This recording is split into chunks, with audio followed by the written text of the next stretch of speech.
Muy bien, apreciados estudiantes, tengan ustedes muy buenas tardes. Les doy la bienvenida a esta semana 3 del curso de Derecho Penal 1 del programa UA. Bien, por favor, me pueden confirmar si todo bien respecto al audio para empezar con la desarrollo de los temas.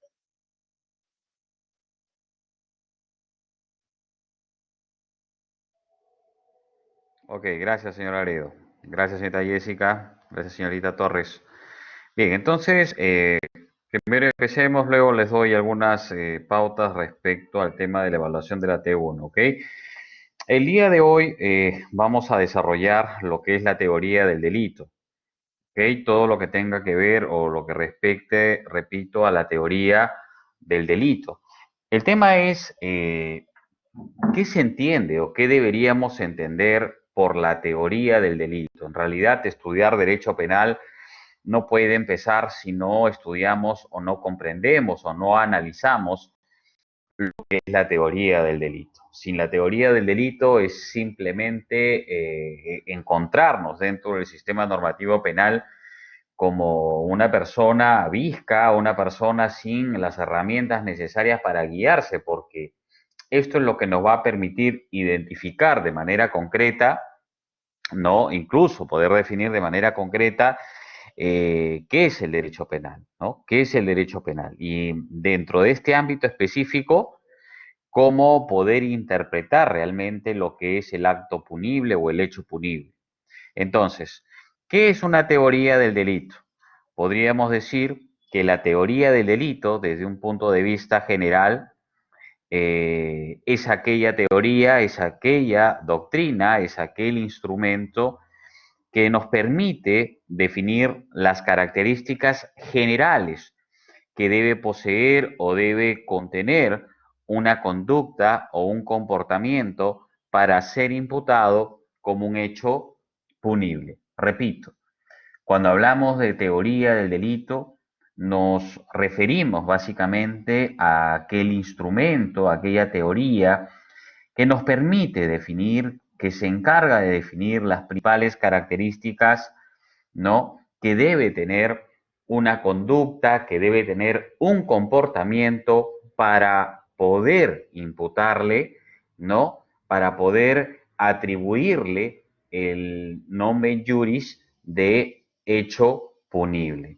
Entonces, la teoría del delito, desde un punto desde un ámbito netamente conceptual, repito, podemos entenderlo, podemos definirlo como un instrumento no solamente teórico, sino también conceptual, que nos permite, repito, poder identificar, poder definir las principales características que tiene, ¿no? Repito, las principales características que tiene una conducta, un comportamiento, y en ese sentido, ¿no? Y en ese sentido, poder decir en todo caso de manera concreta si es en realidad un hecho punible, ¿no? Si es en realidad, repito, un hecho punible. Entonces, vuelvo a repetir, a tener presente, a tener en cuenta, básicamente ese marco es un instrumento conceptual que sirve para lograr una aplicación racional, en todo caso, de la ley penal a un caso concreto. Esto es importante porque debe quedar claro que cuando hablamos de teoría del delito es aquella que nos permite, vuelvo a repetir, poder realizar una identificación, ¿no? De un comportamiento, de una conducta. No solamente identificarlo de manera abstracta, sino en realidad cuando hablo de identificación me refiero específicamente a que esta identificación está orientada a poder advertir o poder recién establecer de que ese comportamiento o que esa conducta en sí misma es, repito, un hecho punible, ¿no? Vendría a ser un hecho punible. Entonces, a tener presente, a tener en cuenta este marco, este concepto general, vuelvo a repetir, de lo que debemos entender por teoría del delito. Entonces, en algunas cuestiones generales podemos mencionar o decir que Uno es un instrumento conceptual, ¿no? Que permite adecuar de alguna manera las cuestiones referentes al hecho punible, identificar o decir de manera clara y concreta en qué casos, ¿no? Nosotros nos vamos a encontrar en realidad frente a un comportamiento, a una conducta que pueda ser catalogada como delito, ya que no cualquier conducta ni cualquier comportamiento puede serlo. Por lo tanto, la teoría del delito pues nos permite a nosotros poder utilizar una serie de herramientas, una serie de componentes específicos que nos van a ayudar, repito, a poder identificar, a poder definir, a poder advertir, incluso ¿no? Poder aplicar de manera concreta, de manera real, cuando nos encontramos frente a un hecho punible. Por lo tanto, se dice que la teoría del delito, en ámbito general, repito, se dice que la teoría del delito sirve de garantía, ¿no? Sirve de garantía.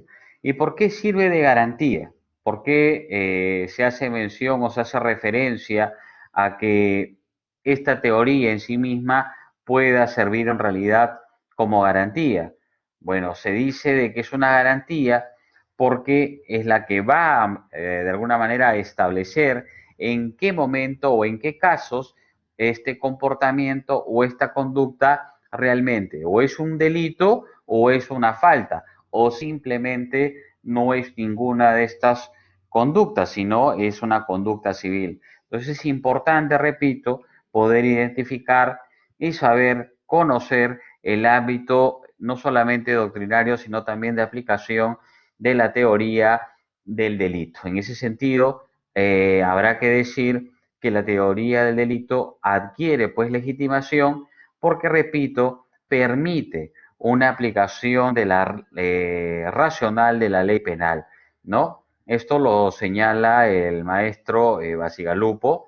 Él, repito, señala de que la teoría del delito adquiere legitimación porque permite una aplicación racional de la ley penal, no mencionando en marco general, repito, a lo que es la teoría del delito. Muy bien, no solamente ello, dentro de lo que es el estudio, dentro de lo que es el análisis de la teoría del delito, tenemos que tener en cuenta o tenemos que también establecer como referencia el estudio o el análisis no del hecho punible. Pregunta para ustedes, ¿qué sería el hecho punible? A ver, ¿qué entienden ustedes por hecho punible?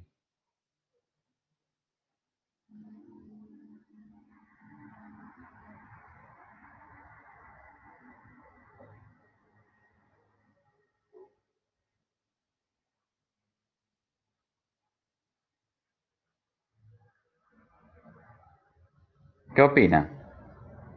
¿Qué sería el hecho punible?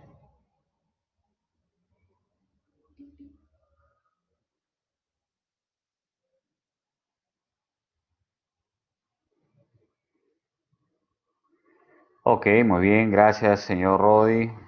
Señor Eric, a ver qué dice por aquí. Señor Cáceres, en cualquier acto que merece ser castigado por romper las reglas mínimas de convivencia. Ok, bien. Entonces, sí, en realidad, juntando un poco lo que ustedes señalan, lo que establece también su compañera Liz, ¿no? Su compañera Jessica, podríamos decir que cuando se habla de un hecho punible en marco general, ¿ok? Repito, cuando hablamos de hecho punible, en principio nos referimos a ello como una perturbación, ¿no? Evidentemente que se pueda presentar desde un punto de vista exteriorizado, externo, ¿no? O es una perturbación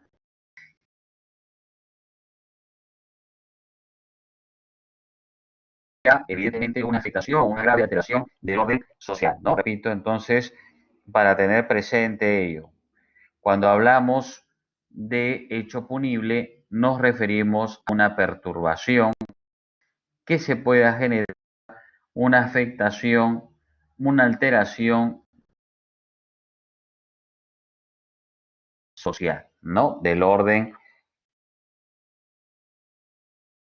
Ahora bien, hecho punible en marco general, tal y como se advierte, son actos, son acontecimientos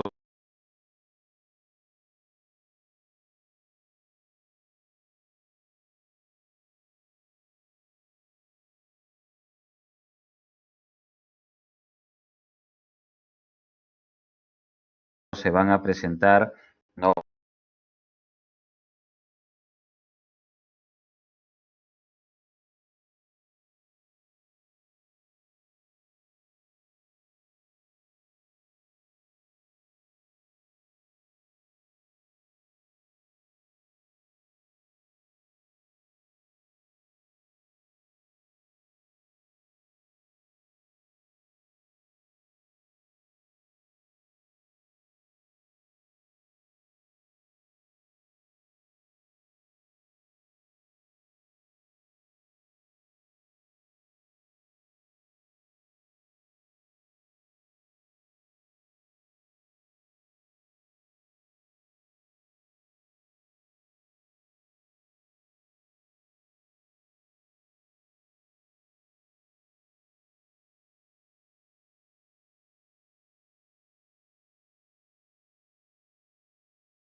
Bien,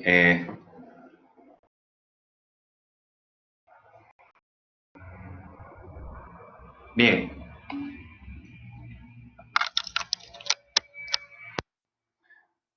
Espero que ahora sí ya no se dé más. Por favor, ¿me confirmas que puede escuchar?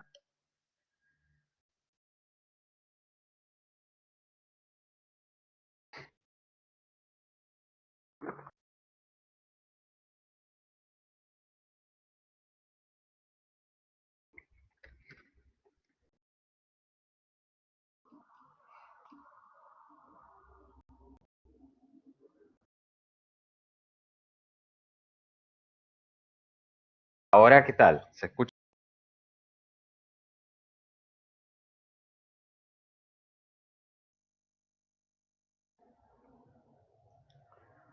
Bien, ahora,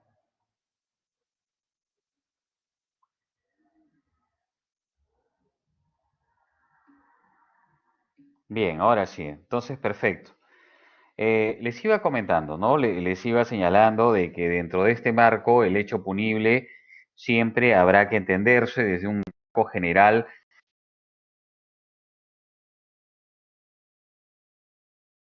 priorizado, un acontecimiento que se pueda dar en el orden social y que tiende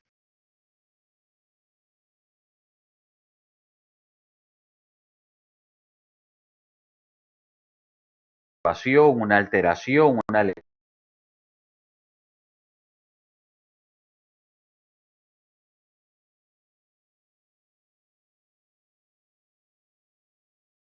orden de esta tranquilidad,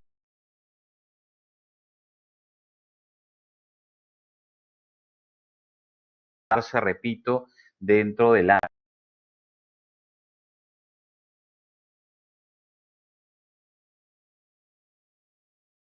sociedad en su conjunto. Entonces, esta perturbación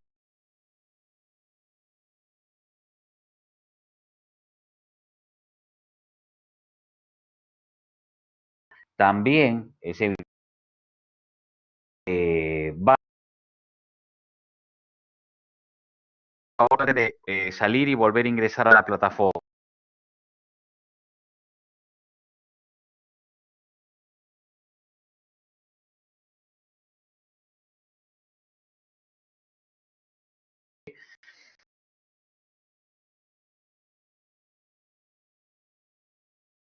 Recuerden que la grabación debe estar, eh, sí, pero bueno, hay que continuar. Si tienen problemas, traten de volver a ingresar, por favor. Hablamos de un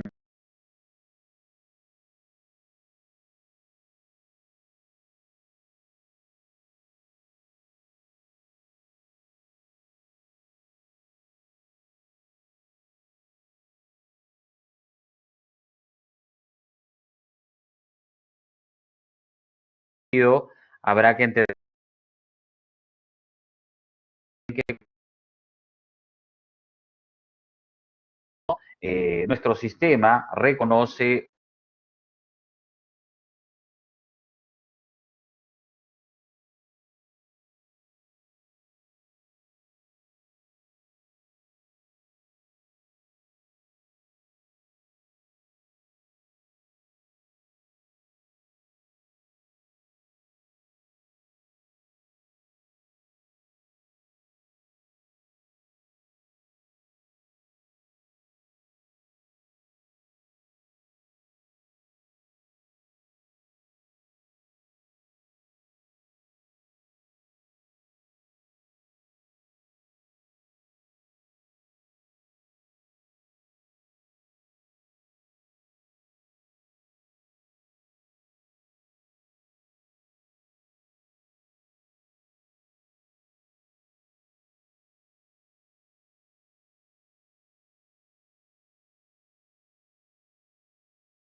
Bien, espero que ahora sí me puedan escuchar un poco mejor.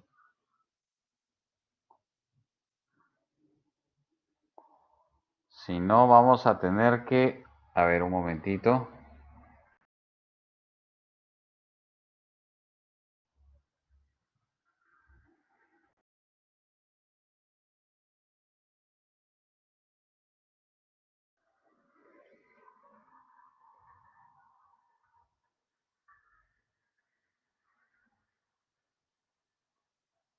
Bien, aún hay problemas con el audio.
Bien, a ver.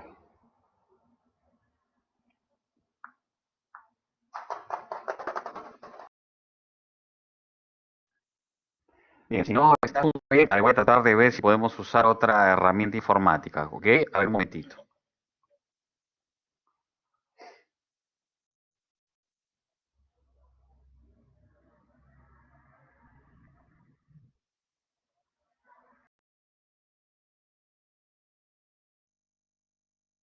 Bien, eh,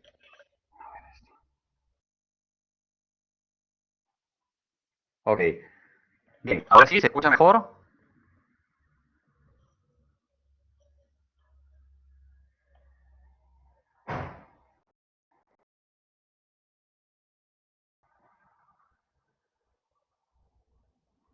Entonces continuamos, ¿ok? Les iba indicando, no les iba señalando que el tema de la teoría del delito es un ámbito importante y que dentro de este marco está el hecho punible y que dentro del sistema normativo podemos identificarlo dentro de lo que es básicamente los delitos y faltas, ¿no? En el artículo 11 del Código Penal, ya que en el código no se hace una definición específica de esto, sino, repito, simplemente se menciona en el artículo 11 respecto a lo que es el tema de los delitos y las faltas como un hecho punible, en general, ¿no? En general. Entonces, habría que tener presente o tener en cuenta que el delito o los elementos que puedan conformar el hecho punible, ojo, tanto el delito como el hecho punible, son cuatro. ¿Ok? ¿Cuáles son esos elementos que pueden conformar, repito, digamos, al hecho punible o que puedan conformar el delito? Si el concepto de delito, desde un punto de vista general, se dice de que es una conducta típica, antijurídica y culpable, ¿no? Repito, en marco general se establece, se dice de que el delito es una conducta típica, antijurídica y culpable, ¿no? Entonces, los elementos que conforman el delito, que conforman el hecho punible, son conducta, tipicidad, antijuricidad y culpabilidad, ¿ok? Cada uno de ellos. Repito, conducta, tipicidad, antijuricidad y culpabilidad, ¿ok? Estos elementos son los que van a conformar y van a identificar básicamente cuando nos encontramos frente a un delito, frente a un hecho punible. Entonces no se olviden, por favor, siguiendo al doctor, al maestro Villavicencio Terreros, se dice de que el delito, es cierto, es una conducta típica, antijurídica y culpable, ¿no? Señala él que los tres niveles de imputación son la tipicidad, primero es la conducta, luego está la tipicidad, la antijuricidad y la culpabilidad. Estos niveles deben estar debidamente ordenados para poder nosotros determinar cuándo nos encontramos frente a un delito.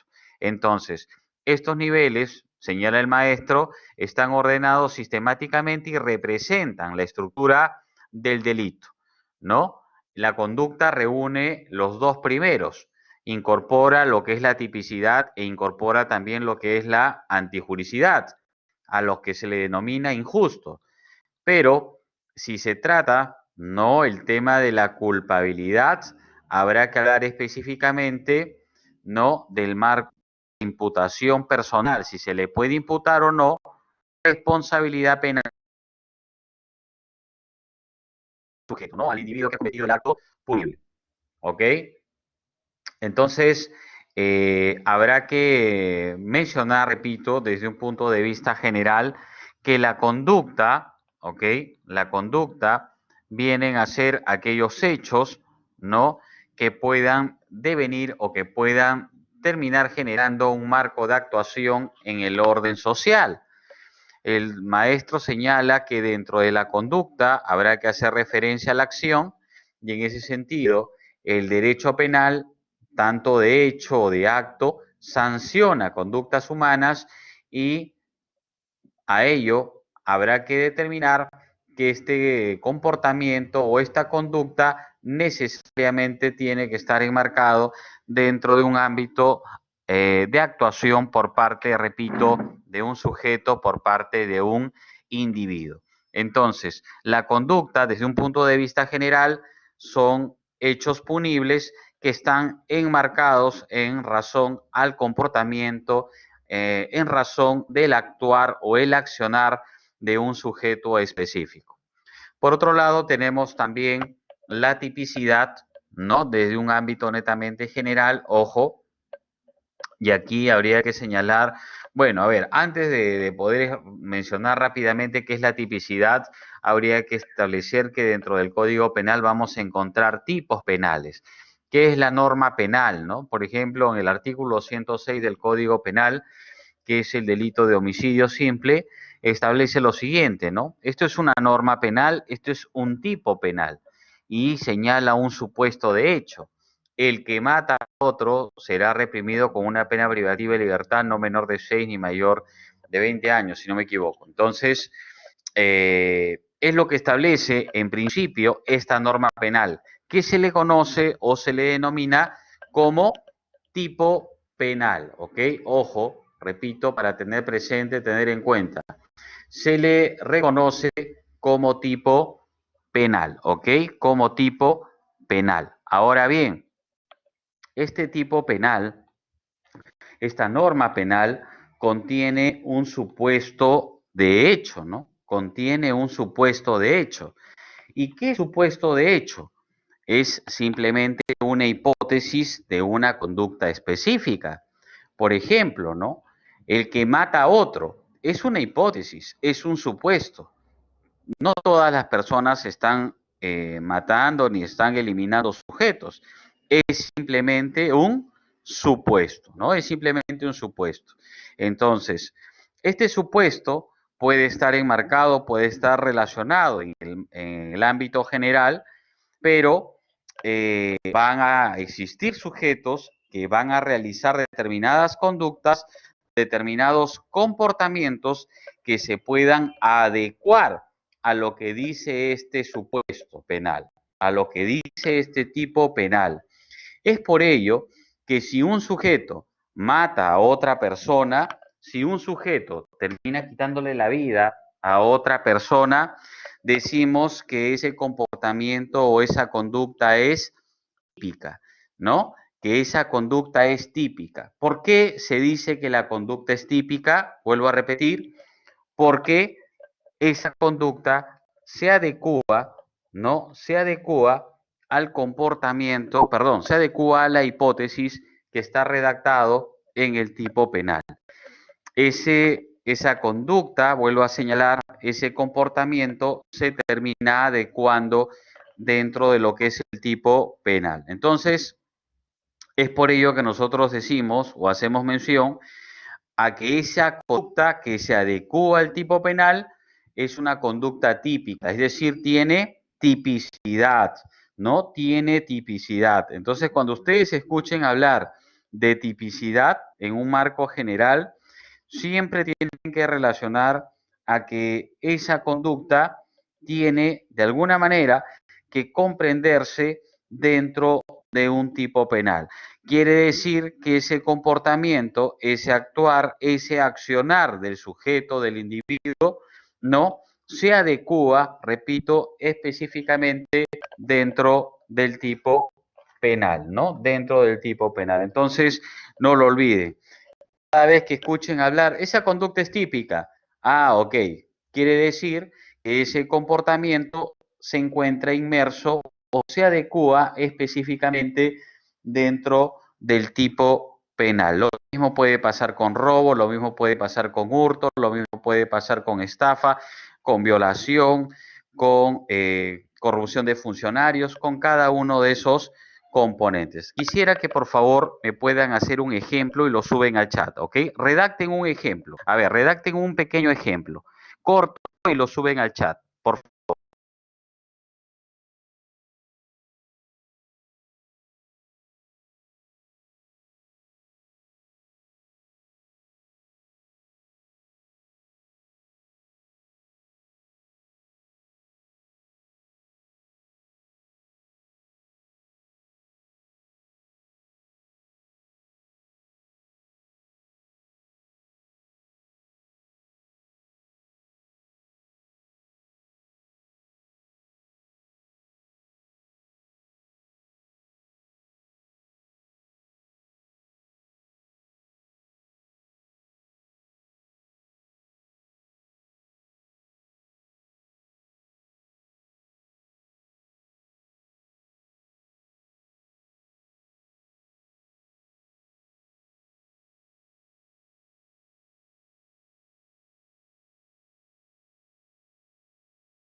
Muy bien. En realidad, los ejemplos que están señalando son correctos, ¿no? Son correctos. Gracias más bien por participar, señorita o señor Jeremy, perdón. Eh, y bueno, ya el resto lo tendrá que plantear más adelante en los otros supuestos, ¿no? Pero, por ejemplo, a ver, señor Rodríguez, ¿qué dice por aquí? Carlos Otable es un agente de la PNP. En su día de Franco realiza visitas a personas que se dedican a robo y extorsión para encubrir sus actos. Sí, lo que debe quedar en claro es que cuando hablamos de tipicidad, vuelvo a repetir, hablamos de tipicidad, nos referimos siempre a un comportamiento o a una conducta que se adecua dentro de un tipo penal. Si es un delito de estafa, habrá que decir, por ejemplo, que el sujeto está realizando conductas tendientes a inducir o mantener en error a un individuo, ¿no? Mediante engaño, mediante astucia, mediante ardid. Entonces, diremos que esa conducta o ese comportamiento es básicamente típica, ¿no? Es una conducta típica, tiene tipicidad. A ver qué dice señorita Dalí, una madre que debido a problemas económicos mata a su bebé recién nacido dándole veneno. Bueno, sí, también evidentemente estaremos frente a un caso de parricidio, ¿no es así? Estaremos frente a un caso de parricidio. Entonces, habrá que advertir básicamente en este supuesto que la conducta de esa persona se adecua específicamente dentro del tipo penal. A ver qué dice el señor Turing. El conductor de transporte público entrega dinero 100.000 a un inspector de transporte para librarse de una multa e internamiento en el vehículo. Bueno, ahí estamos viendo un tema de cohecho activo y cohecho pasivo, ¿no? Respecto a los sujetos que están realizando. Tal y como se advierte, es un cohecho, repito, activo por parte del corruptor y cohecho pasivo por parte del sujeto que está siendo corrompido. Entonces, vamos a advertir inmediatamente, vuelvo a repetir, que nos encontramos frente a un marco de tipicidad donde el individuo realiza un comportamiento que se adecua dentro del tipo penal. ¿Ok? Muy bien, eso es tipicidad. Continuamos. El otro elemento es la antijuricidad. ¿Y qué vendría a ser la antijuricidad? ¿Qué deberíamos entender nosotros por antijuricidad? Bueno, de manera muy concreta, de manera muy somera, porque esto lo vamos a tener que trabajar, lo vamos a tener que desarrollar en una sesión específica, podríamos decir que la antijuricidad es la contradicción con el derecho y con el ordenamiento jurídico, ¿no? Para tenerlo más o menos en cuenta, repito, cuando hablamos nosotros o nos referimos a la antijuricidad, nos estamos refiriendo específicamente a aquellos actos, a aquellas conductas que son contrarias, ¿no? Repito, que son contrarias al derecho, que son contrarios al ordenamiento jurídico, al ordenamiento legal. Entonces, repito, para tenerlo presente, para tenerlo en cuenta. Por otro lado, también determinar qué sería la culpabilidad, ¿no? Básicamente, qué deberíamos entender por culpabilidad. Tal y como está señalado en la dogmática penal, la culpabilidad deviene ser uno de los elementos importantes también, ya que permiten de alguna u otra manera identificar si es que se le puede imputar, si se le puede reprochar o no responsabilidad penal a un sujeto, a un individuo. Entonces, la culpabilidad permite, repito, identificar si se le puede imputar o si se le puede reprochar jurídicamente al sujeto por no haber hecho algo que debería haber realizado. Aquí, simplemente agregando un poco, repito, porque lo vamos a trabajar también en una sesión específica, la culpabilidad es un elemento fundamental dentro de este marco, ya que permite identificar si es que se le puede imputar o no responsabilidad penal al sujeto, o sea, porque tiene la capacidad para responder penalmente, ¿no? Si es mayor de edad, si no tiene alguna causa de inimputabilidad, si el sujeto conocía de la antijuricidad de sus hechos, entre otros ámbitos, ¿no? Entre otros ámbitos. Entonces, si yo les pregunto en el examen, por ejemplo, ¿no? Señala usted cuál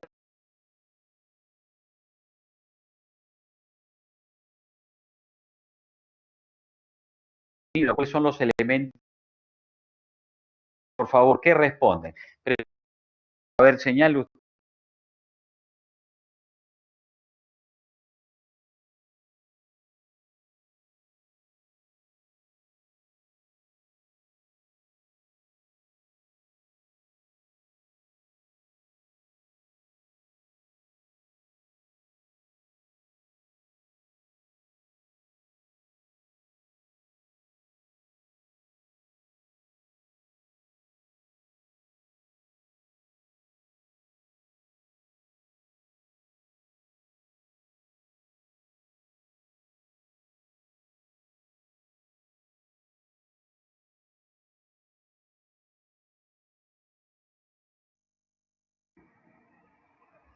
Sí, porque les indiqué, les formulé una pregunta.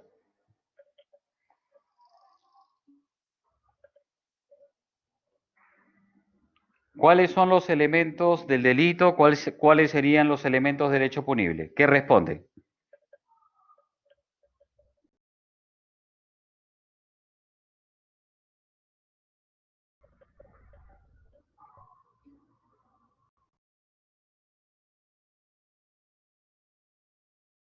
¿No? Ahí los tienen en la pantalla. No se vayan a olvidar, por favor. Esto es un aspecto fundamental, es vital dentro de lo que es el derecho penal. ¿Cuáles son los elementos que conforman, identifican el delito? Identifican, sencillo, conducta, tipicidad, antijuricidad y culpabilidad, ¿no? Y culpabilidad. Entonces volvemos a retomar. Pregunta para ustedes. ¿Qué es el delito? ¿No? Si yo les pregunto a ustedes, por favor, ¿qué viene a ser el delito? ¿Qué responden? ¿Qué sería el delito?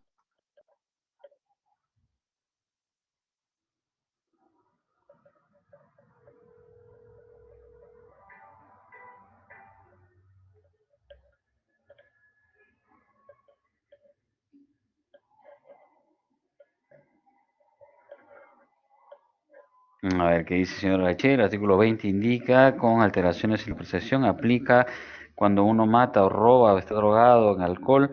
Sí, ahora eso lo vamos a trabajar después. El artículo 20 habla de los eximientes de responsabilidad, ¿no?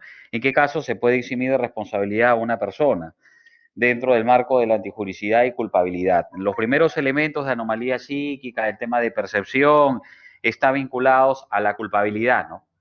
Entonces, si es inimputable, no le puedo yo imputar o no le puedo básicamente cargar de responsabilidad penal, ¿no? Eso lo vamos a analizar posteriormente, pero sí está dentro del marco de culpabilidad. Entonces, repito, ¿qué sería el delito, no? A ver, rápido, sin estar buscando información en internet, a ver, por favor, ¿qué sería el delito? A ver, lo que ustedes puedan concebir. Les preguntan, ¿no? Oye, estás estudiando derecho penal, ¿qué es el delito? ¿No? A ver, es un acto, conducta punible, es una falta antijurídica. ¿Qué más dicen? A ver, eh, ¿qué más dice por aquí? Es una conducta típica antijurídica. Señorita Dalí, ¿qué dice? El delito es una conducta típica antijurídica y es realizada por un autor culpable. Ok, bien. Para poder resumirlo, ¿no? Y para que nunca lo olvide. Siempre que les pregunten qué es delito, inmediatamente es una conducta típica, antijurídica y culpable, ¿no? Desde un punto de vista de la doctrina penal, desde un punto de vista de la dogmática penal, siempre así de sencillo, no hay que darle mucha vuelta, como dicen, ¿no? A la carne, en este caso sería, es una conducta típica, antijurídica y culpable, ¿no? Así es, muy bien, señor Eric. Básicamente, los cuatro elementos conforman entonces el tema conceptual que define, identifica al delito. El delito es una conducta típica, antijurídica y culpable. Les voy a mencionar o les voy a leer una definición que hace el maestro Zaffaroni, ¿no? El otro es garantista en lo que es en el ámbito del derecho penal, y él hace una definición que incorpora también los cuatro elementos, pero los menciona básicamente con una interpretación un poco más extensiva. Así que por favor escuchen. Para Zaffaroni, el delito, ¿no? Es una conducta humana individualizada mediante un dispositivo legal. Miren lo que dice, ¿no? El delito es una conducta humana individualizada mediante un dispositivo legal. ¿Cómo se llamaría eso? A ver, vamos a estar haciendo pequeños paréntesis, ¿ok? ¿Cómo se llamaría eso? Individualizar una conducta en un dispositivo legal. ¿Cómo se llama eso? ¿Qué nombre le ponemos? Ya lo he señalado hace un buen rato, ¿no? Cuando estaba explicando la tipicidad. ¿Cómo se llamaría eso? Un supuesto enmarcado en una norma penal, en un dispositivo penal. ¿Qué nombre le ponemos?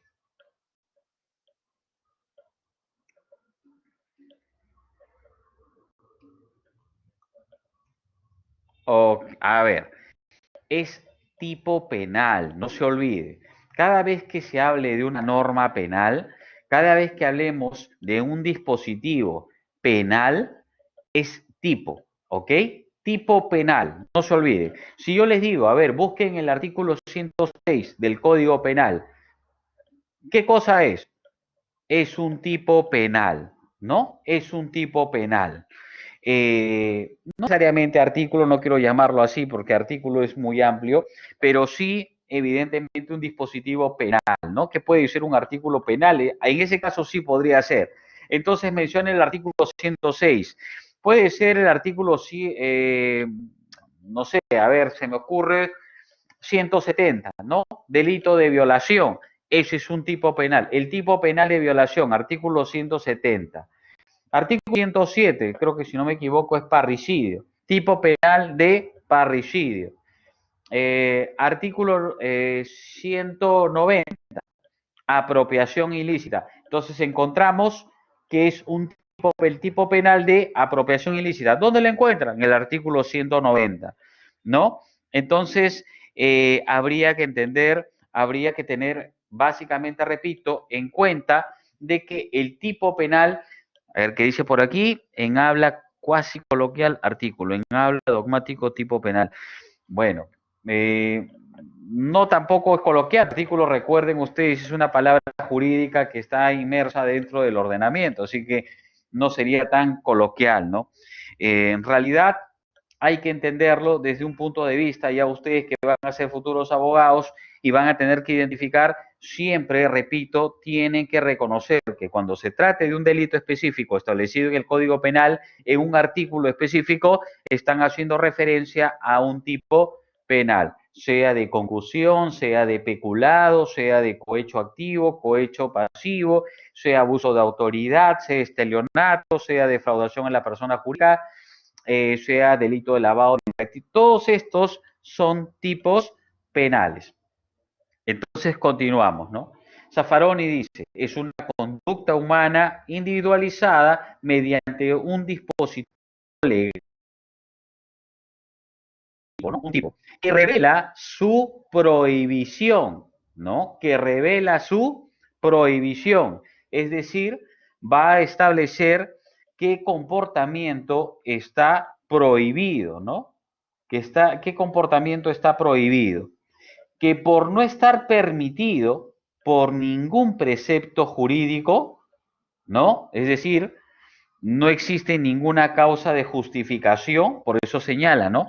Por no estar permitido por ningún precepto jurídico, es decir, no existen causas de justificación, es contrario al orden legal o al orden jurídico, ¿no? Es contrario al orden legal, es contrario al orden jurídico. Estaríamos hablando de la antijuricidad, ¿no? Repito, estaríamos hablando de la antijuricidad y que por ello, ¿no? Puede ser exigible al autor que ha realizado tal comportamiento, ¿no? Que puede ser exigible al autor que ha realizado tal comportamiento. Estamos haciendo referencia a la culpabilidad, ¿no? A la culpabilidad.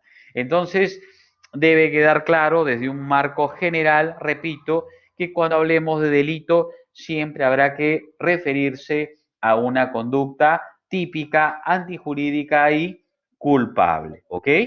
¿Qué se sanciona? Se sanciona dentro de este marco, ustedes revisen, por favor, el artículo 11 del Código Penal. A ver, tienen su artículo 11, tienen su Código Penal a la mano, por favor, verifiquen el artículo 11. A ver, ¿qué es lo que dice el artículo 11 del Código Penal? No para que ya vayan trabajando con su código. ¿Qué es lo que dice?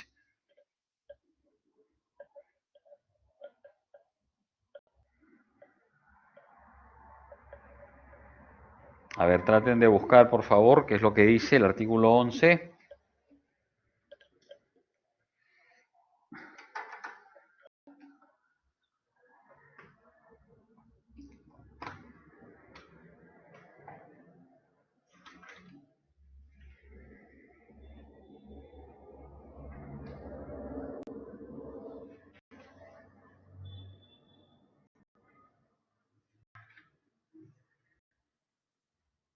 Dice, son delitos y faltas las acciones u omisiones dolosas o culposas penadas por ley. Muy bien, ¿no? Muy bien.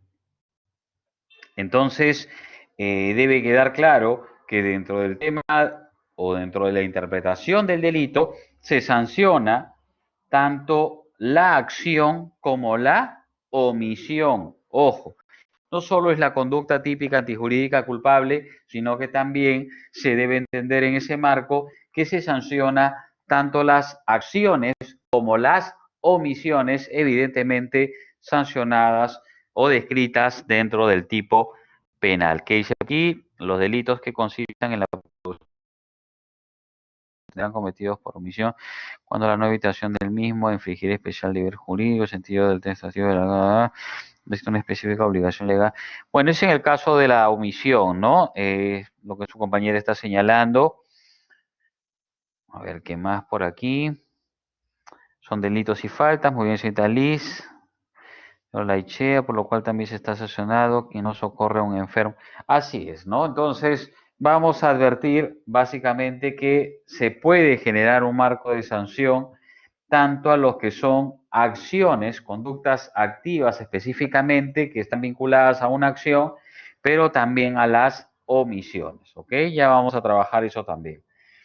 Muy bien, entonces, cuando ustedes escuchen hablar dentro de este marco, siempre, repito, habrá que identificar que el delito es aquel comportamiento humano típicamente antijurídico y culpable, ¿no?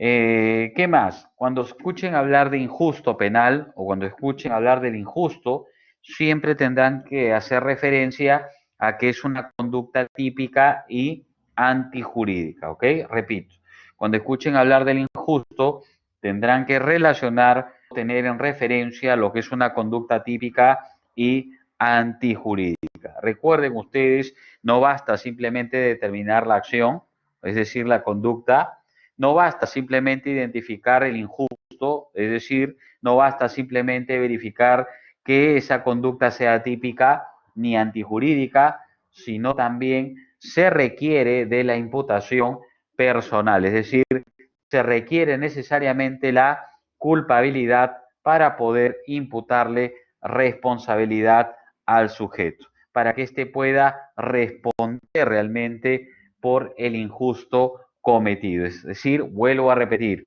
cuando hablemos de delito, hay que tener presente, hay que tener en cuenta los elementos que la conforman y que no basta simplemente que esta conducta sea típica, que es decir, que se adecue dentro del tipo penal, no basta simplemente indicar que la conducta sea antijurídica, es decir, que sea contraria al ordenamiento legal, sino también es obligatorio, es necesario identificar el tema de la culpabilidad o la imputación al sujeto, ¿no? Que dice aquí, busqué en internet, es bueno también ver este tema con información de otros países o solo local. Bueno, en principio habrá que entenderlo en el marco de interpretación dentro de nuestro sistema y luego, si ustedes también desean, puesto, pueden enmarcarlo dentro de un sistema comparativo, ¿no? Lo que es el derecho comparado. Por último, en el tema de la dogmática, en la gran mayoría de casos, estos lineamientos son prácticamente uniformes. A veces varía, ¿no? Cuando es la escuela alemana, la escuela italiana o la escuela española, a veces hay algunas corrientes doctrinarias. Es por eso que siempre se parte del tema de la interpretación de nuestro sistema nacional y lo que aplican nuestros jueces o lo que interpretan los jueces cuando van a resolver casos específicos. Después de ello, ya pueden buscar cualquier otro tipo de información, pero sin alejarse evidentemente de la interpretación que se realiza dentro del sistema nacional. ¿Ok? Bien, entonces, recuerden ustedes, hay que tener presente ello. Por otro lado, yo les podría preguntar, ¿no? ¿Qué diferencia puede existir entre delito y falta, ¿no? Si yo les pregunto, ¿qué diferencia existe entre delito y falta? ¿Qué me responden? A ver, ¿qué me responderían? ¿Qué diferencia pueden hallar ustedes entre delito y falta?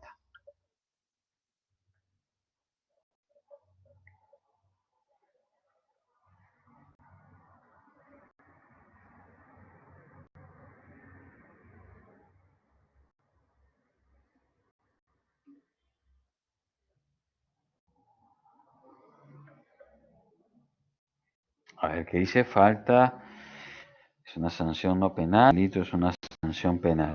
A ver, ¿están seguros? A ver, busquen el código, a ver, ustedes guíense del código.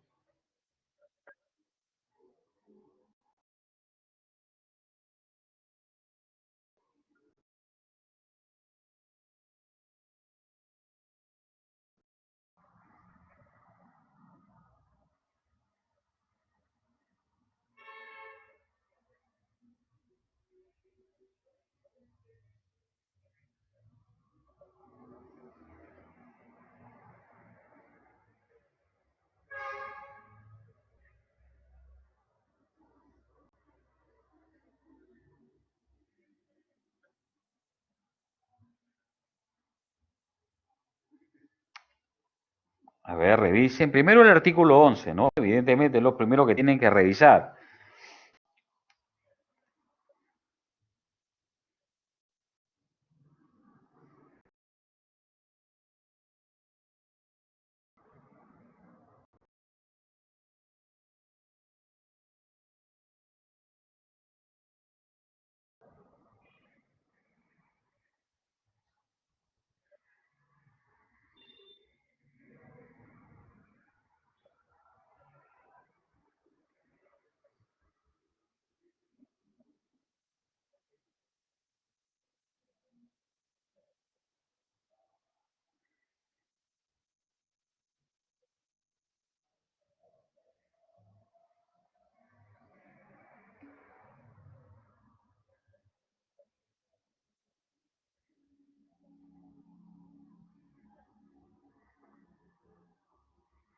A ver, ¿qué dice el señor Rodi? El delito es cuando el acto es doloso.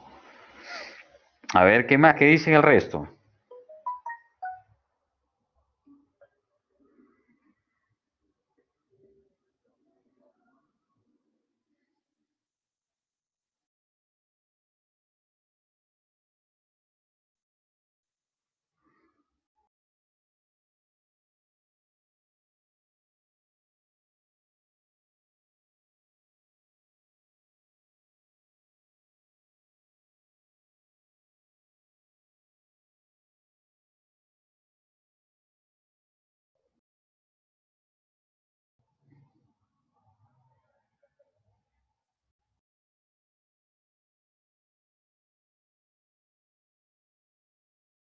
Ok, básicamente,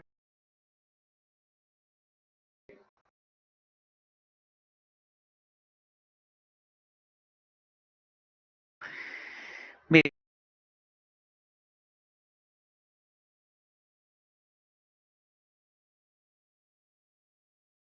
en el Código Penal y ambos tienen una sanción. Claro, la diferencia está en que el delito evidentemente termina en afectación a alguien jurídico presente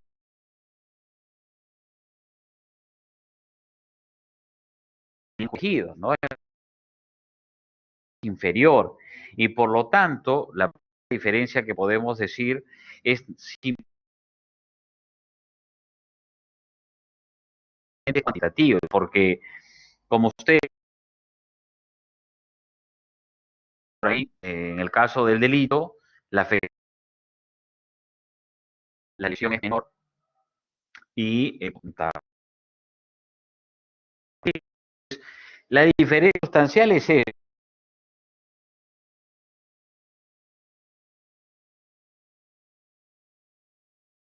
incluso poner de ejemplo el artículo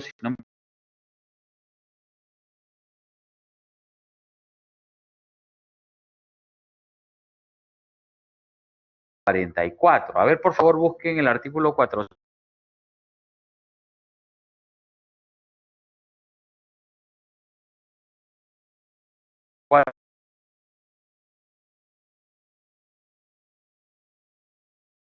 Penal, ¿no? 444.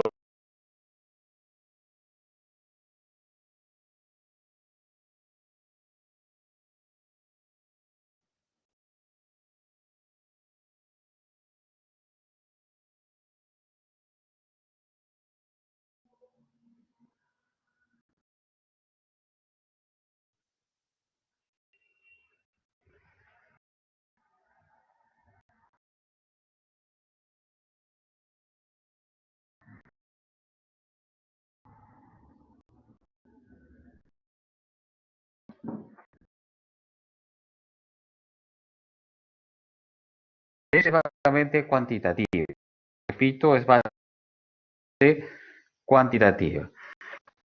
Eh, Habrá que mencionar bien y de repente señalar y trabajar de la teoría del delito. Muchas gracias, señorita Coronel. Exacto. ¿No? En el 440 se habla acerca del hurto simple, ¿no? Y del delito, pero no como delitos, sino como faltas, ¿no? Repito, no como delitos, sino como faltas, ¿ok? Y se van a dar cuenta ustedes que se establece incluso y tal, en ese caso, el tema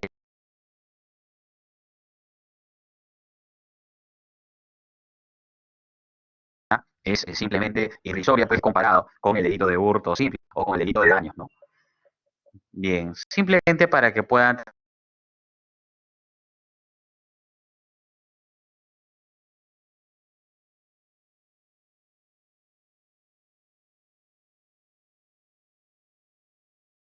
Ahora sí, de lo que es la conducta. ¿Qué es una conducta desde un punto de vista del ámbito penal? ¿Qué deberíamos entender, repito, por conducta?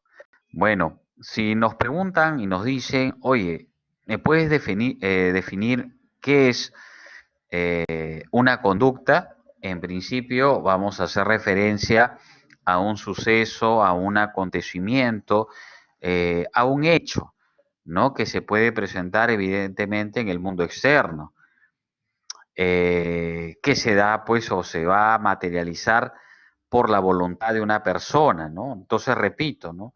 Si nos preguntan qué es una conducta, hablamos de que es un acontecimiento, es un suceso, son hechos que se dan en el mundo externo y que materializa básicamente la voluntad de una persona, ¿no? Materializa, repito, básicamente la voluntad de una persona. Yo no puedo hablar de tipicidad, de juridicidad, no puedo hablar de culpabilidad si primero no identifico una conducta, ¿no? Repito, si primero no identifico una conducta. Así que a tener presente, a tener en cuenta ello. Primero habrá que identificar este suceso, este acontecimiento, este hecho realizado en el mundo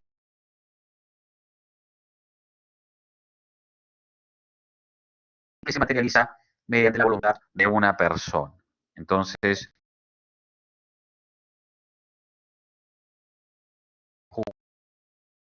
ser que dentro del marco de la conducta tenemos conductas que se consideran conductas positivas y conductas negativas. ¿Ok? Repito, conductas positivas y conductas negativas.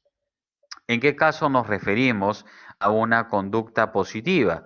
Bueno, si hablamos de una conducta desde un punto de vista positivo, nos estamos refiriendo a un hacer, básicamente a una acción. Así que, repito, habrá que tener presente, habrá que tener en cuenta básicamente este marco, ¿no? Una conducta positiva, una acción, ¿no? Una acción. El sujeto que coge un arma y mata a una persona. El sujeto que realiza actos para estafar a un individuo. El sujeto que gira un cheque sin fondos, delito de libramiento indebido.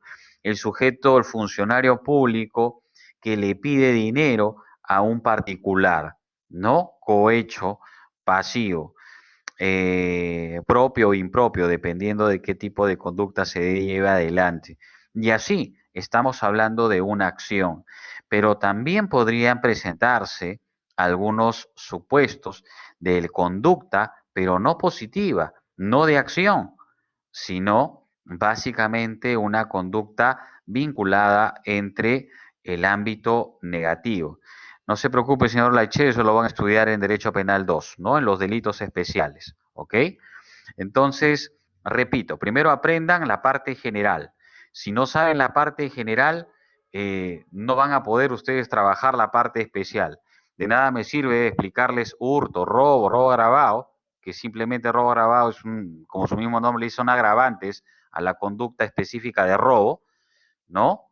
Eh, primero tienen que saber la parte general. Si no saben la parte general, olvídense, van a dar pena, ¿no? En lo que es penal especial, ¿no? Imagínense usted que le diga, a ver, hazme una estructura y análisis del tipo penal de robo. Me van a poner cualquier cosa menos una estructura ideal, ¿no? Primero aprendan lo que es la base. Parte general es la base. Lo otro es mucho más sencillo, ¿ok? Es mucho más sencillo. Pero si tiene curiosidad, le ayudo. A ver, rapidito nada más. El hurto habla de sustracción, habla de apropiación, habla de aprovechamiento económico, pero no hay violencia, no hay afectación, no hay daño. Desde un punto de vista de ser agresivo, de amenaza hacia el sujeto pasivo. En el caso del robo es distinto. La modalidad es similar, porque también hay apropiación, hay sustracción, pero con amenaza, con daño, ¿no? Con una serie de componentes que la van a diferenciar. Pero repito, no se vayan ahorita a analizar tipos penales. Primero, entiendan, incorporen la parte general. Es lo mismo en civil. Ustedes no pueden irse a estudiar procesal civil si no saben primero la parte sustantiva. Sería ilógico. Entonces, tienen que ir paso a paso, ¿no? Paso a paso. Entonces, continuamos. ¿A qué dice por aquí, señor Turín? La diferencia entre el delito y falta es una función de la cuantía afectada que pesa en un monto de referencia. Bueno, no entiendo muy bien su pregunta, pero ya habíamos señalado dentro de ese marco que la diferencia sustancial entre delito y falta es básicamente cuantitativa o legal respecto a la lesión, respecto al marco de lesividad, al bien jurídico protegido y también evidentemente por el tema de las sanciones que se pueden presentar, ¿no? En el caso de los delitos van a encontrar ustedes penas efectivas, ¿no? Penas privativas de libertad, incluso en cambio en el caso de las faltas solo se sancionan pues con restrictivas de derecho, con multa y todo ello que ya también analizaremos en la teoría de la pena en la parte final del curso. Regresando entonces, disculpen ustedes, cerramos paréntesis, regresemos nuevamente a lo que es el análisis de la conducta como elemento de la teoría del delito. Entonces, habíamos señalado que la conducta puede considerarse desde un punto de vista positivo si es que está vinculada a una acción específica del sujeto, ¿no? Matar, robar, ¿no? Estafar, etc. O también puede ser considerado negativa cuando está vinculada a una omisión, ¿no? Cuando está vinculada a una omisión. En ese sentido, habrá pues que identificar también si se trata de una omisión propia o impropia, que si nos queda tiempo el día de hoy lo trabajaremos. Y creo que está en la grabación de reforzamiento, ahí ustedes lo pueden revisar. Ajá, sí, sí, está en la grabación de reforzamiento. Yo si tengo tiempo lo vuelvo a tocar el día de hoy.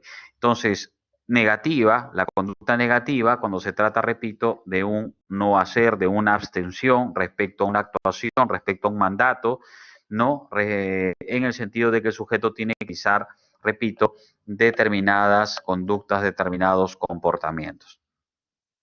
Ahora bien, ese es el concepto general de conducta. Para poder llegar a este concepto, imagínense ustedes, ha tenido que darse todo un tema evolutivo también de análisis y de estudio de algunas teorías específicas. Tenemos en ese caso, por ejemplo, las teorías causalistas, ¿no? ¿Qué vendría a ser una teoría causalista? ¿Ok? Es una teoría que, por si acaso, parte básicamente de Lich de Belling. De repente ustedes lo deben haber estudiado cuando han analizado las revoluciones científicas del derecho penal, ¿no? El tema de Lich de Belling. En ese sentido, se dice de que la teoría causalista tiene una fuerte incidencia, tiene una fuerte inspiración en las ciencias naturales. Y también desde un punto de vista, perdón, desde el positivismo jurídico, ¿no? Entonces, repito, habrá que tener en cuenta, habrá que tener presente que la teoría causalista busca o identifica, en todo caso,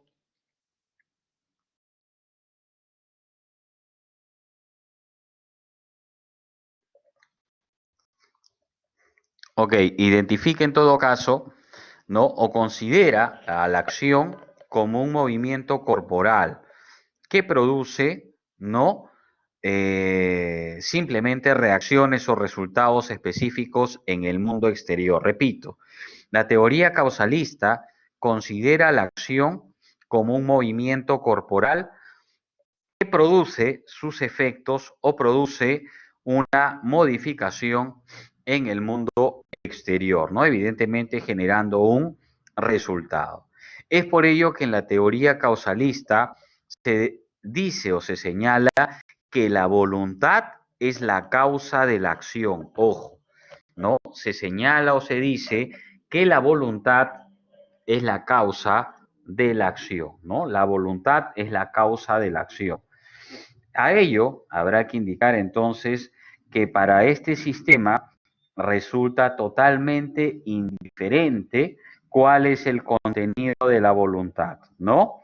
Repito, resultaría totalmente indiferente cuál es el contenido de la voluntad. Basta simplemente verificar la acción y el resultado para, desde un punto de vista, poder entender o comprender que ese resultado tuvo de manera inmersa un, digamos, una noción o un ámbito o una voluntad específica.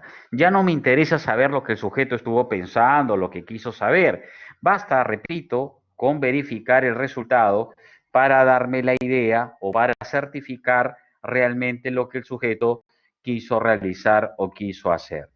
Reduce en este caso entonces la acción a un simple y ciego proceso causalis. Repito, ¿no? Reduce la acción a un simple y ciego proceso causal, entendiendo que la acción es el movimiento corporal producido por la voluntad. Repito, la acción es el movimiento corporal producido por la voluntad. Entonces, para poder redondear la idea, ¿no? Para la teoría causalista, tal y como está planteada, ¿no? Simplemente se tiene como referencia o se debe entender como marco principal y general al resultado, ya que el resultado o la acción que ha producido ese resultado va a determinar la existencia y la validez de la relación causal específica, ¿ok? La relación causal específica. Entonces, habrá que tener, repito, presente, habrá que tener en cuenta este marco de evolución, ¿no? Eh, Sostiene también, repito, desde un punto de vista conceptual, que la acción como movimiento corporal, entonces, termina pues generando una, digamos, una reacción, termina generando básicamente un tema de resultado específico y en base a ese resultado se establece o se conoce o se identifica, ¿no? Que el sujeto, ¿no? Que el sujeto ha querido realizar ese acto, ¿no? Bien, entonces se ha dado toda una evolución. El primero es el concepto causal de la acción, repito, que sostiene que la acción como movimiento corporal produce entonces una modificación en el mundo exterior, ¿no? Que puede ser percibida por los sentidos. Esta teoría de la acción, recuerden ustedes, ¿no? Se va a verificar sin analizar la voluntad del sujeto. Basta simplemente ver el resultado, basta simplemente identificar de acuerdo al resultado la voluntad de la persona. Por ejemplo, ¿no? Si un sujeto mata a una persona, ya no es necesario buscar ni tratar de advertir lo que la persona pensaba o lo que quería realizar realmente, si quería matarlo o no, o si fue en defensa o no. Basta simplemente verificar el resultado, basta verificar la acción que ha producido ese resultado para entender que realmente el sujeto quiso matarlo, ¿no? Y por lo tanto, este va a tener que ser sancionado. A eso se refiere. También se habla del concepto social de la acción. Y cuando se habla del concepto social de acción, como establece el doctor Villavicencio, sostiene que el derecho penal le interesa únicamente el sentido social de la acción, ¿no? El sentido social de la acción.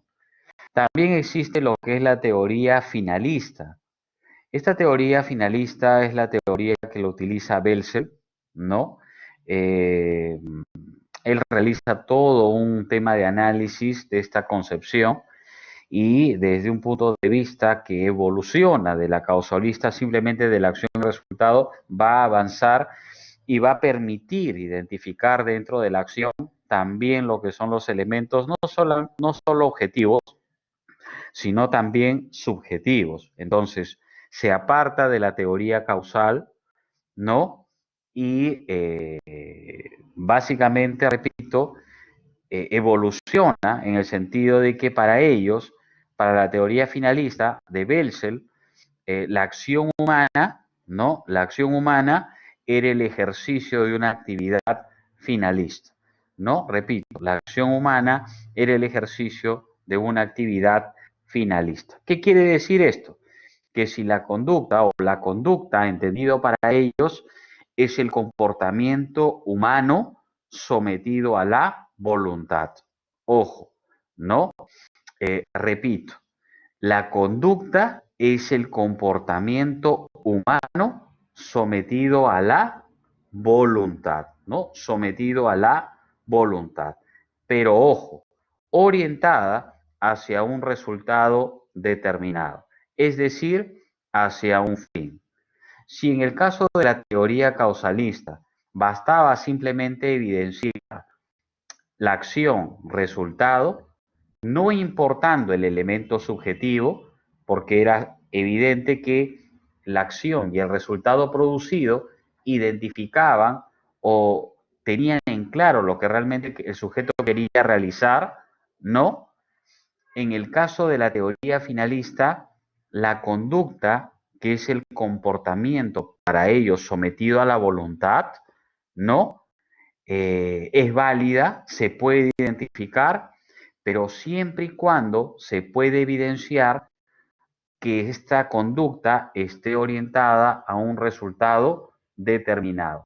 Para ponerlo más sencillo, en el caso de la teoría finalista, lo que se trata de determinar, ¿no?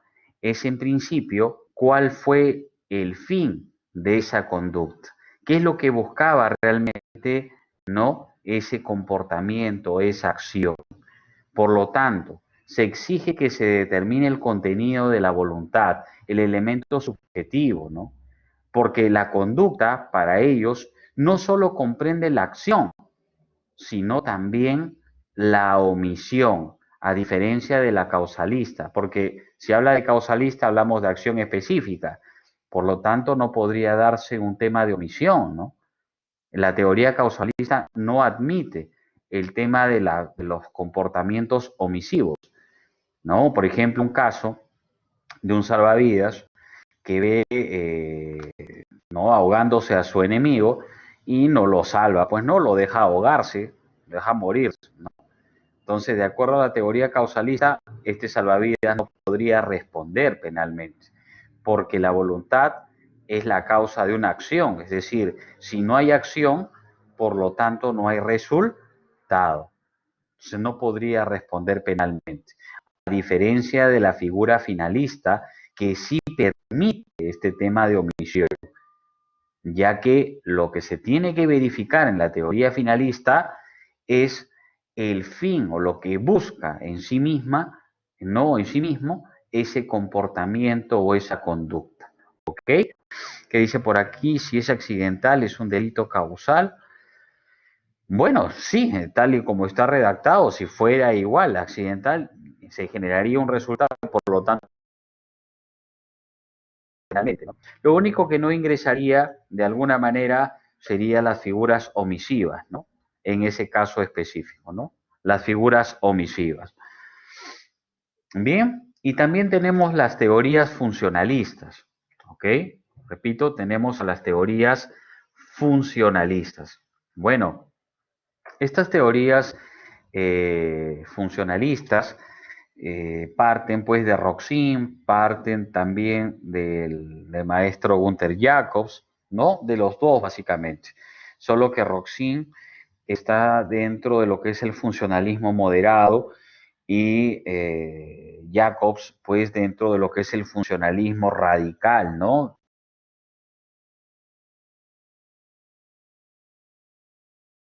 El juego de el reparto de roles, dentro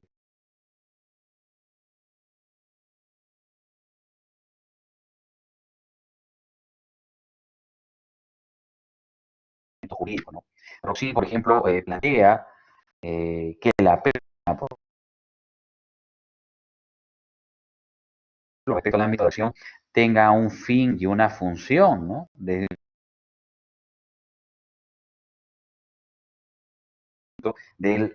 funcionalismo moderado, incluso el tema de la aplicación respecto a lo que es la política criminal.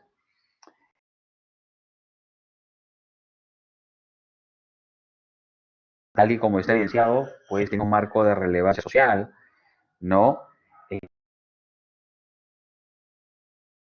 También cuestiones de política criminal, la dogmática, se proyecta la teoría de la imputación objetiva, también dentro de este marco, y se le llama funcionalismo porque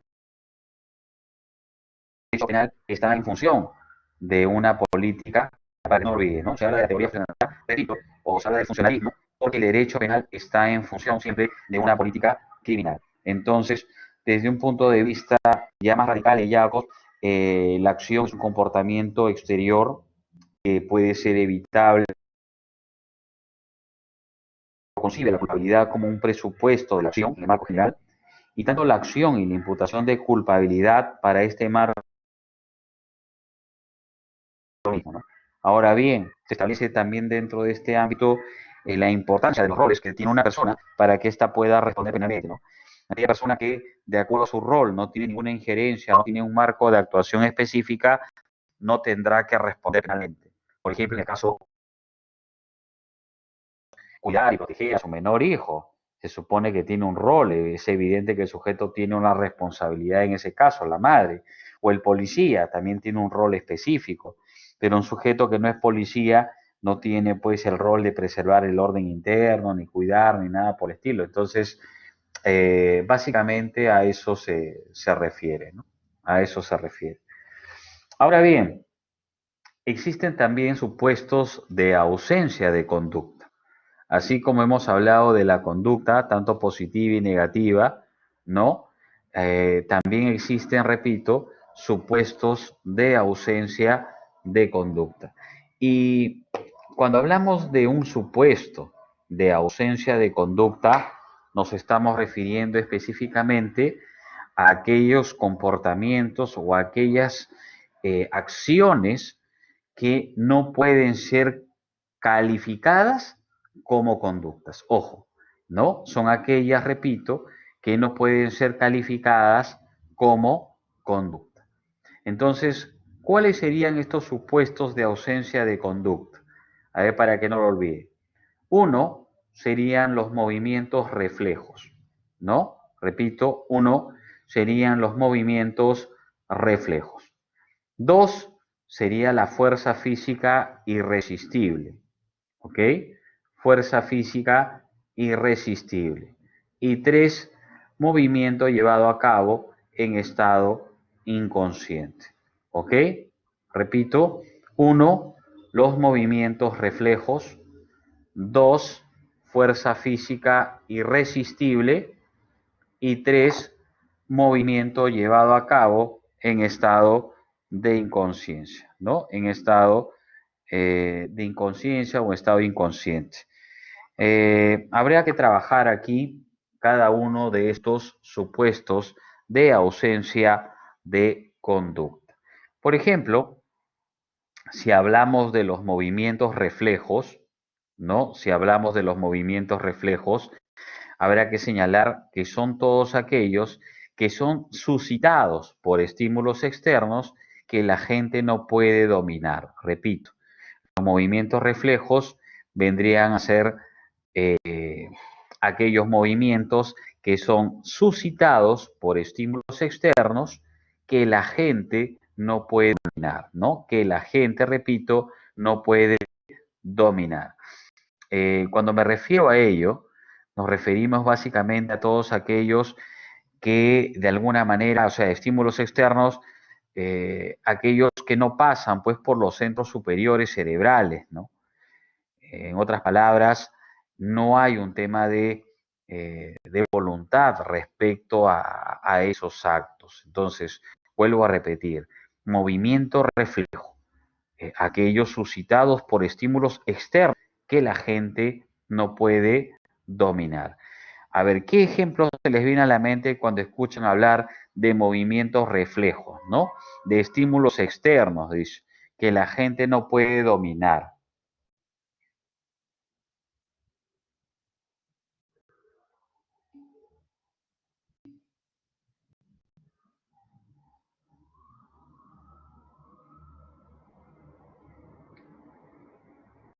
Ok, ahora vamos a ver que eso podría estar en el tema de drogas, en el tema de copas, medicinas, más bien en otro ámbito. Pero estamos hablando de movimiento reflejo. Entonces, aquí la reacción tiene que ser inmediata, tiene que ser involuntaria. ¿Qué sucede? A ver, si alguno de ustedes les dan una tetera, ¿no? En la mano, les ponen en la mano la tetera o una olla en las manos de ustedes, pero la olla está caliente, está con agua hirviendo, ¿no? ¿Cuál sería la reacción de ustedes? ¿Cuál sería la reacción? Ah, ok. ¿No? Por un tema de movimiento reflejo, ni bien sientan que está hirviendo caliente, que les quema la mano, lo van a soltar, lo van a tirar, ¿no? En esa reacción que es inmediata, que es involuntaria, porque es un reflejo a un estímulo externo, ustedes podrían lesionar a una persona, a la persona que les acaba de entregar, ustedes le acaban de lanzar la olla y le acaban de quemar los brazos, por ejemplo. Entonces, ustedes no podrán, pues, en principio, responder, ¿no? De alguna manera penalmente, en el sentido de que existe, pues, una ausencia de conducta, ya que fue un movimiento reflejo, ¿no? Entonces, habría que tener presente ello, ¿no? Desde un punto de vista de análisis, repito, de este ámbito. Por otro lado, también hay el tema de las convulsiones, ¿no? El tema de las convulsiones. Puede ser también el vómito, ¿no? Una persona cuando vomita, pues como que tiende a realizar determinados actos o acciones, porque evidentemente está en un tema, pues, de extraer algunos fluidos internos.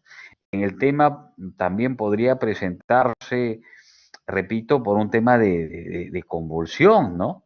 El tema es que una epilepsia podría ser también, ¿no? Un ataque de epilepsia.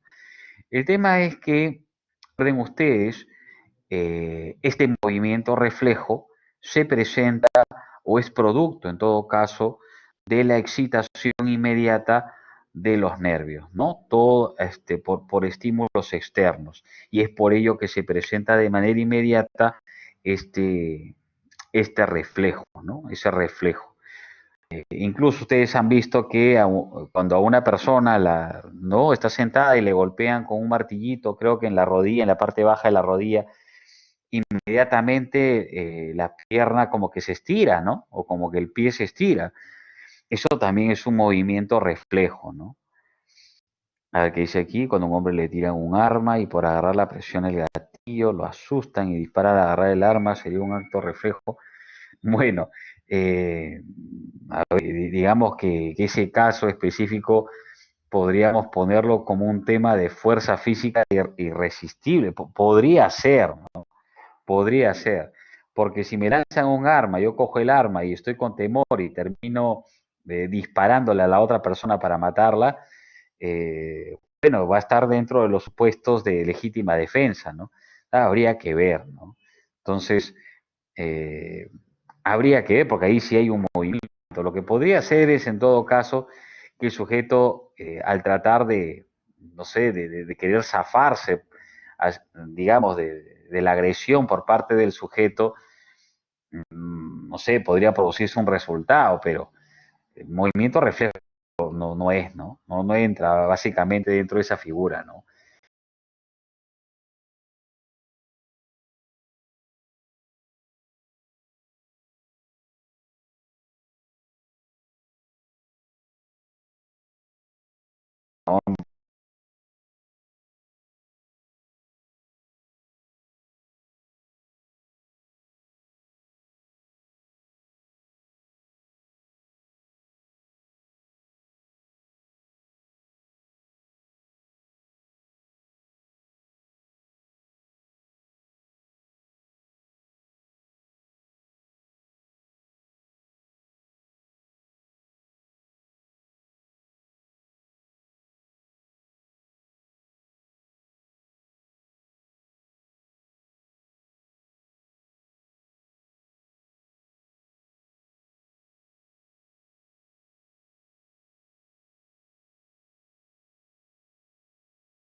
Bien, parece que se había ido el audio. Ahora sí. Creo que nuestro compañero estaba preguntando si la defensa propia, creo que ya les había explicado, les dije que no, porque la defensa es una conducta, es un comportamiento específico, ¿no? Que tiende a defender su bien jurídico protegido. Por lo tanto, no estaría en movimiento reflejo. Recuerde que los movimientos reflejos, fuerza física irresistible y movimiento llevado a cabo en estado inconsciente es básicamente un supuesto de ausencia de conducta, es decir, no hay conducta, ¿no? Porque cuando hablamos de conducta hablamos de voluntad, ¿no? De que el sujeto quiera realizar un comportamiento específico. Entonces, no podemos mencionar que es una conducta, ¿no?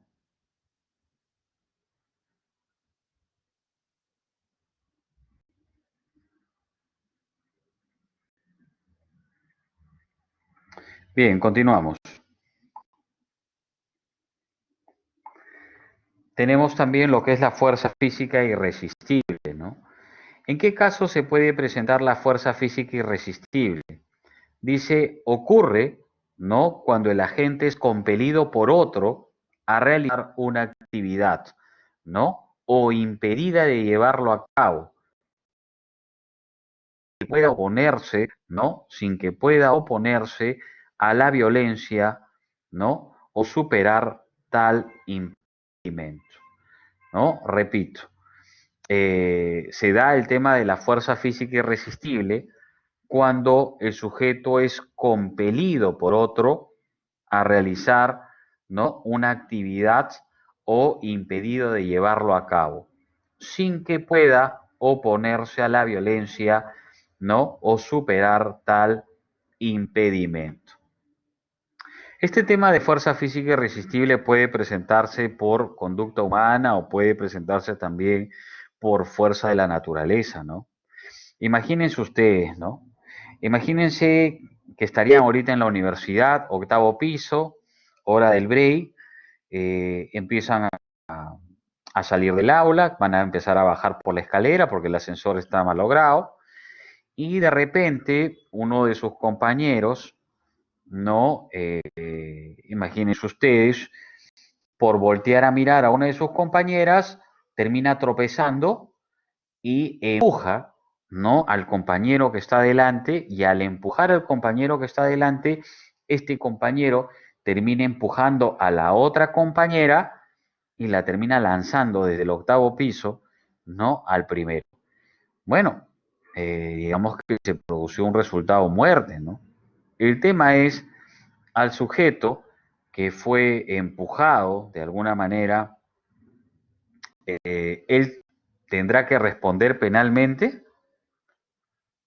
El que podría responder penalmente en todo caso será pues el sujeto que de manera negligente terminó tropezando, ¿no? De repente él podría responder por negligencia, pero el sujeto que fue empujado, es evidente que por la fuerza física que se dio en ese momento, en ese instante, este no podría retenerse, ¿no? Y ahora, ¿podría responder penalmente?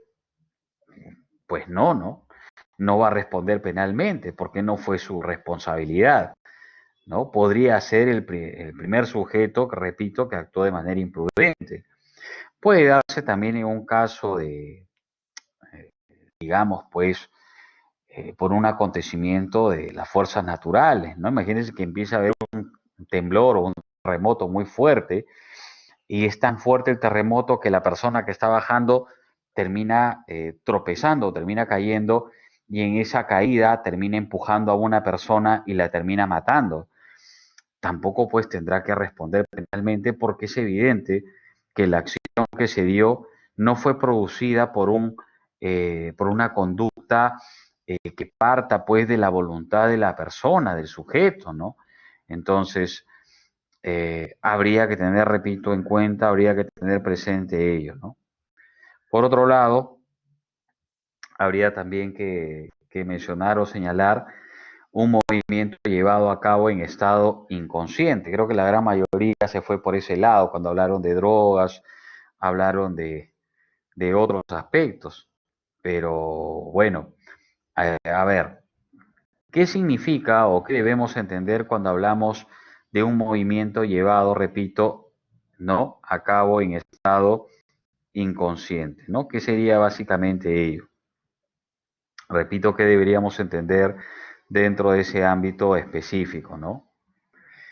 Bueno, en ese caso habrá que entender, habrá que comprender que se trata de privación o de situaciones donde el sujeto se encuentra privado de la conciencia, ¿no? Primero que habrá que tener presente, repito, o tener en cuenta cuando hablamos de movimientos llevados a cabo en estado inconsciente, ¿ok? Ojo, repito, habrá que tener presente, habrá que tener en cuenta este tema específico, ¿no? Un movimiento llevado a cabo, repito, en estado inconsciente. Entonces, cuando les pregunten, ¿no? ¿Qué es un movimiento llevado a cabo en estado inconsciente?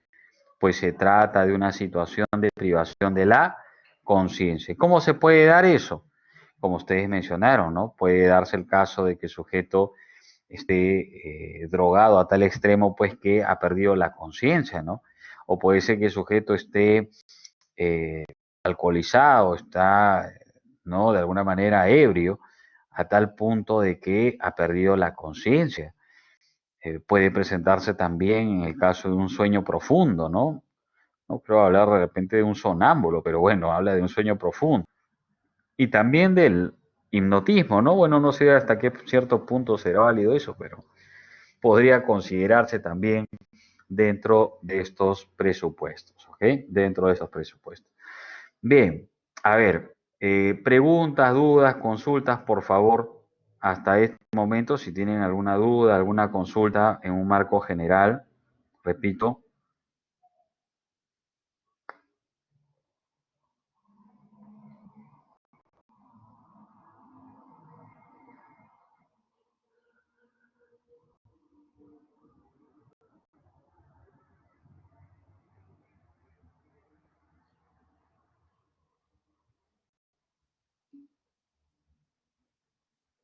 No, si está en estado inconsciente, está dentro de los marcos de eximente de responsabilidad. Creo que uno de ustedes preguntó y mencionó incluso el artículo 20 en el inciso 1, si no me equivoco, ¿no? A ver, déjenme ver el artículo 20 del Código Penal. A ver, ¿qué dice el artículo 20? Está exento de responsabilidad penal el que por anomalía psíquica, grave alteración de la conciencia. Aquí está, grave alteración de la conciencia. Entonces, eso se podría presentar en esos aspectos, ¿no? En esos supuestos graves. Pero habría que ver pues cuáles son los márgenes, ¿no? Porque también recuerden ustedes que no basta simplemente que el sujeto tome un par de tragos y se considere que el sujeto ha estado inconsciente, ¿no? Mayormente es agravante, ¿no? Para la mayoría de delitos. Estar en estado de drogadicción o estar ebrio o estar bebido, casi siempre, la mayoría, repito, de los delitos es agravante, ¿no? Es agravante. Y también puedes tener en cuenta que en la mayoría de casos en el ámbito delictivo, la mayoría de los delincuentes consumen estas sustancias, pues para poder llevar adelante la comisión del acto delictivo, ¿no? Entonces, eh, tendría que demostrarse bajo una pericia que realmente el sujeto se encontraba en ese marco, ¿no? El chofer pierde la conciencia mientras maneja y choca una casa, el chofer atropella a una persona, sería inconsciencia. Bueno, eso habrá que analizarlo de manera específica y ver qué es lo que ha sucedido, ¿no? O sea, en principio, si ha sido un tema de un desmayo, si ha sido un marco intempestivo, lo que fuera, el sujeto pues tendrá que ser eximido de responsabilidad penal. Tendrá que responder, que es otra cosa, pero porque recuerden ustedes que manejar un auto es un riesgo siempre, pero eso tendrá que determinarse en una pericia, ¿no? Ahora, el tema de estar cansado no lo va a eximir de responsabilidad. Si estaba cansado el sujeto, pues debería haber descansado, ¿no? Habrá que ver, ¿no? Habrá que analizar específicamente el caso, ¿no? Pero si es un desmayo intempestivo o lo que fuera, es evidente que ahí no hay ninguna conducta ni nada por el estilo, pero como les digo, habrá que evidenciarlo, ¿no? Habrá que demostrarlo. Ya vamos a trabajar en la tipicidad, lo que es la imputación objetiva y yo creo que dentro de ese marco creo que va a quedar al menos más claro, ¿no? Cualquier tema de presentación, de elevación del riesgo prohibido y todo ello para determinar responsabilidades penales, ¿no? Bien, más preguntas, por favor.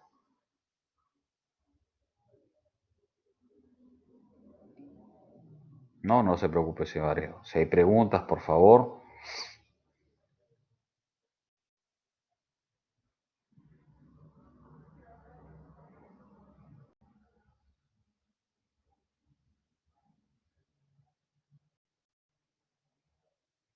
Miren lo importante que es saber cada uno de estos temas, ¿no? Por eso les decía, es vital que ustedes aprendan la parte general, porque con ello ustedes van a poder recién analizar los tipos penales. Si yo les digo ahorita, revísenme tipos penales específicos estructurales, de repente lo hagan, pero siempre va a quedar como que algunos huecos o van a quedar muchas preguntas porque no tienen pues todas las herramientas necesarias. Es por ello que casi siempre en la mayoría de temas o actividades de aplicación o el trabajo de campo que ustedes tienen que realizar, se exige no solamente la parte cognitiva, sino también se les exige que lo puedan llevar adelante mediante casos. Y como les repito, ¿no? El tema no es que esté todo perfecto o de maravillas, pero sí que exista un esfuerzo, que exista pues un compromiso por parte de ustedes, repito, para poder analizarlo, ¿no? Para poder analizarlo. Bien, ¿qué más? A ver por aquí. A ver, una aplicación, o sea, un caso,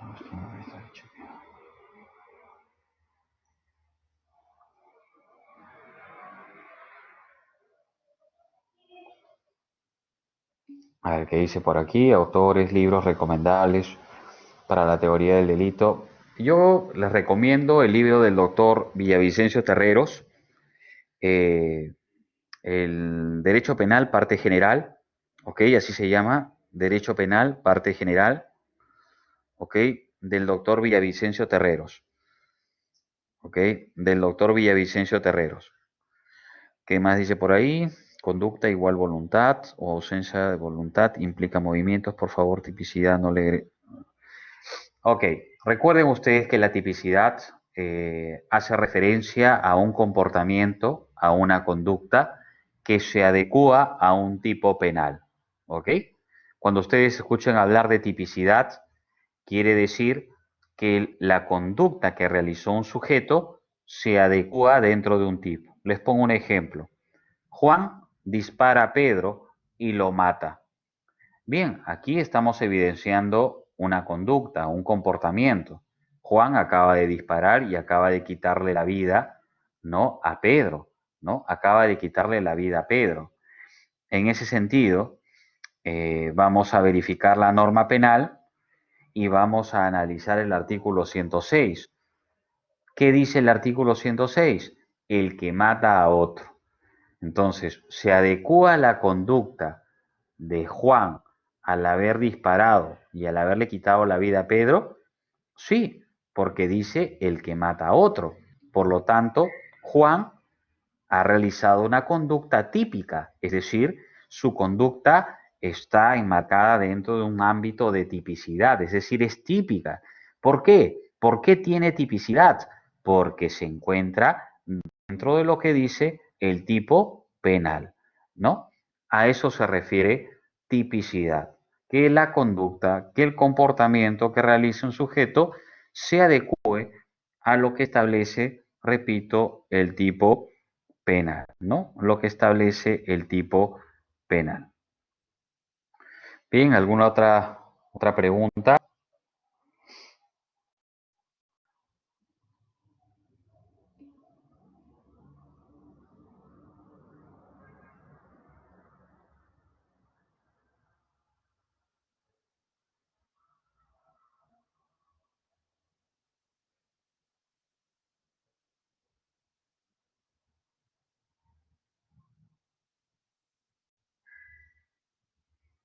Bien, voy a, este, a dar algunas